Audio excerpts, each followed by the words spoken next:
Saya Ani Baroroh, calon guru penggerak Angkatan 7 dari TK Al-Hotijah Gedung Suko, Tulungagung.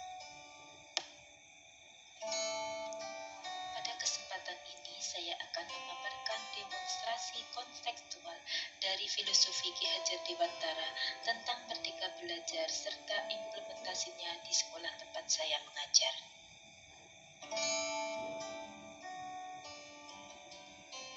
Arti pendidikan menurut Ki Hajar Dewantara adalah pendidikan memberikan tuntunan terhadap segala kekuatan kodrat yang dimiliki anak agar ia mampu mencapai keselamatan dan kebahagiaan yang setinggi-tingginya, baik sebagai seorang manusia maupun sebagai anggota masyarakat.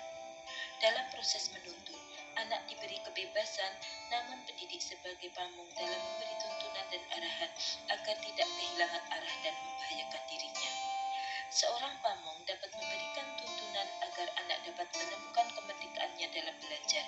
Anak juga secara sadar memahami bahwa kemerdekaan dirinya juga mempengaruhi kemerdekaan anak lain.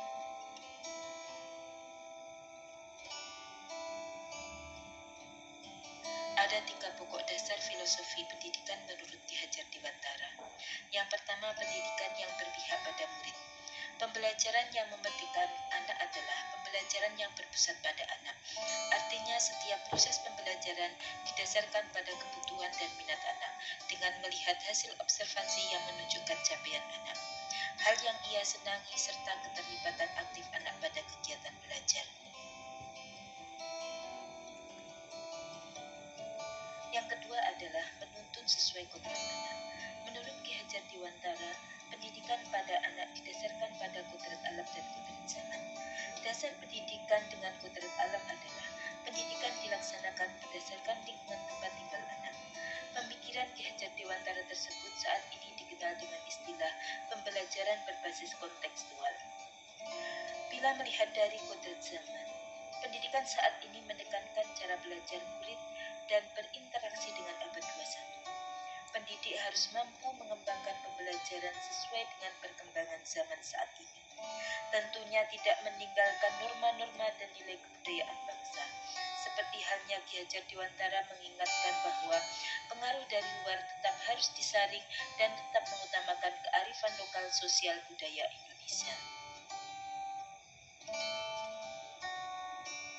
Selanjutnya, pencetus Taman Siswa ini terkenal melahirkan 3 semboyan untuk para guru yang terkenal dan dilestarikan hingga sekarang. Semboyan tersebut adalah Ing Ngarso Sung Tulodo, Ing Madya Manungkarso, Tutpuri Handayani. Semboyan pertama adalah Ing Ngarso Sung Tulodo yang berarti di depan menjadi contoh atau panutan. Ini artinya seorang guru harus bisa memberi contoh serta panutan kepada murid dan orang lain di sekitarnya. Selanjutnya, semboyan Ing Madya Manungkarso memiliki arti yaitu di tengah memberi atau membangun semangat maupun kemauan. Semboyan Ing Madya Manungkarso memiliki makna bahwa ketika guru berada di tengah-tengah orang lain maupun muridnya, guru harus bisa membangkitkan atau membangun niat, kemauan, dan semangat dalam diri orang lain di sekitarnya. Lambang Pendidikan Nasional Indonesia adalah Tutpuri Handayani, yang juga merupakan semboyan ketiga yang dibuat oleh Ki Hajar Dewantara. Tutpuri Handayani memiliki arti di belakang memberikan semangat atau dorongan. Makna dari semboyan ketiga ini berarti ketika berada di belakang, guru harus bisa memberi semangat maupun dorongan kepada para muridnya. Implementasi pemikiran Ki Hajar Dewantara di sekolah sebagai berikut. Pendidik menuntun peserta didik sesuai dengan bakat, minat, dan potensi yang dimiliki dan dibutuhkan peserta didik melalui bimbingan, literasi, dan ekstrakurikuler.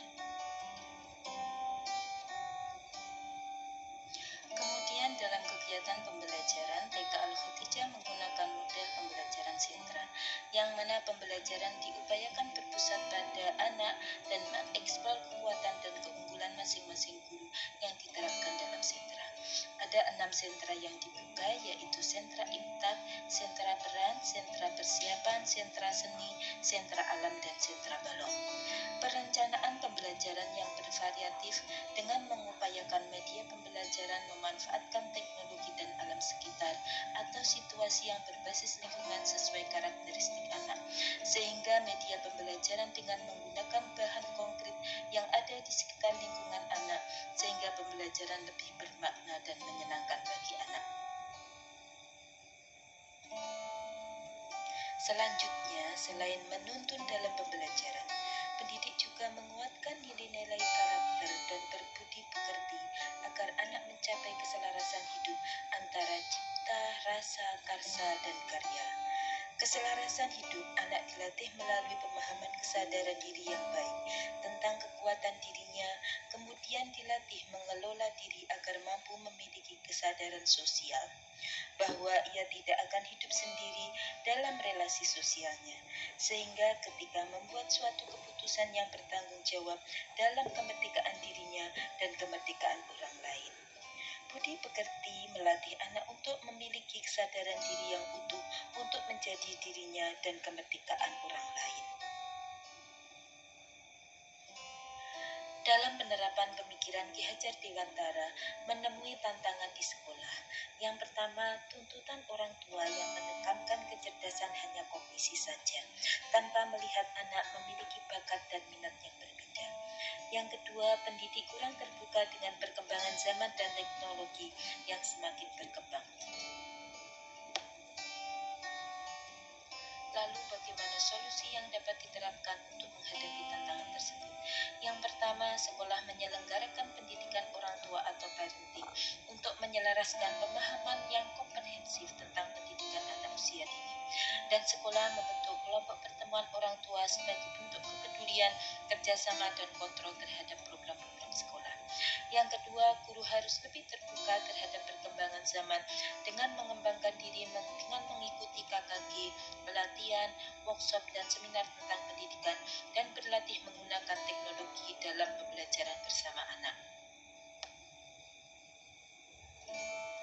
Demikianlah pemaparan demonstrasi kontekstual dan implementasi pemikiran Ki Hajar Dewantara.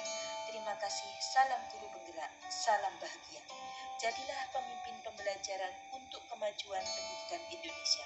Wassalamualaikum warahmatullahi wabarakatuh.